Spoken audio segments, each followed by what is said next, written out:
የቻይና ባለሀብቶች በኢትዮጵያ በተለያዩ የኢንቨስትመንት ዘርፎች እንዲሰማሩ ትላንት በተካሄደው የቻይና ኢትዮጵያ ቢዝነስ ጉባኤ ላይ ጥሪ ቀርቧል። በጉባኤው ላይ ከቻይና ሺጂያንግ የመጡ ልኡካን የተገኙ ሲሆን በኢትዮጵያ ስላለው የኢንቨስትመንት እድል ማብራሪያ ተሰጥቷቸዋል።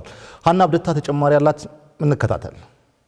የቻይና ኢትዮጵያ ወይም የሺጂያንግ የቢዝነስ ጉባኤ ትናንት በአዲስ አበባ ተካሂዷል። በዚሁ ጊዜም አሁን ላይ በኢትዮጵያ ከ8.5 ቢሊዮን ዶላር በላይ ያስመዘገቡ ከ3300 በላይ የቻይና ፕሮጀክቶች እንዳሉ የኢትዮጵያ ኢንቨስትመንት ኮሚሽን ተናግሯል። ከነዚህ ውስጥ 14 በመቶ የሚሆኑት የኢትዮጵያና ቻይና ድርጅቶች በጋራ የያዟቸው ናቸው የተባለ ሲሆን ከአጠቃላይ ፕሮጀክቶቹ 75 በመቶ በማኒፋክቸሪንግ፣ 23 በመቶ በኮንስትራክሽን፣ ጤናና ሪል ስቴት እንዲሁም 2 በመቶ የሚሆኑት ደግሞ በግብርና ዘርፍ የተሰማሩ መሆናቸው ተገልጿል። ይህ ቢሆንም አሁንም በኢትዮጵያ ሰፊ የኢንቨስትመንት እድል በመኖሩ የቻይና ኢትዮጵያ ወይም የሺጂያንግ የቢዝነስ ጉባኤ ላይ ለታደሙ አካላት በኢትዮጵያ መዋለ ንዋያቸውን እንዲያፈሱ ጥሪ ቀርቧል።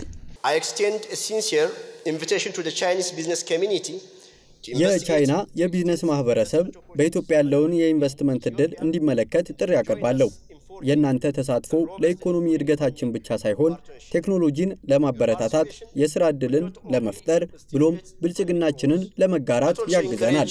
Innovation, create employment and foster shared prosperity.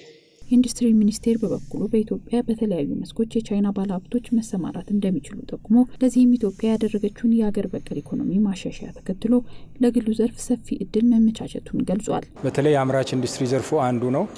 ይህ አምራች ኢንዱስትሪ ዘርፉ ለስራ እድል ፈጠራ እንፈልገዋለን። አምርተን ወደ ውጭ ለመላክ ሀገር ውስጥ ለመተካት ትልቅ ጠቀሜታ ያለው ነው።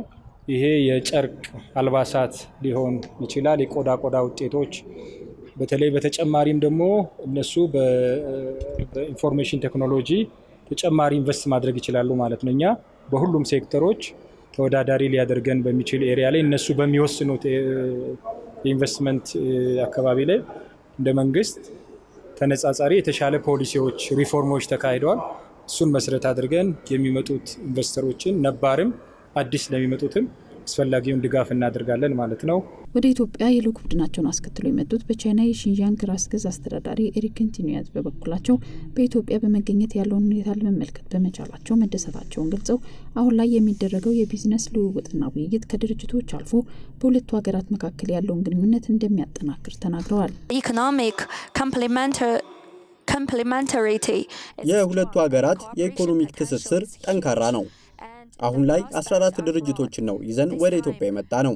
ሁሉም በኢንዱስትሪ መስክ መሪ የሆኑ ናቸው።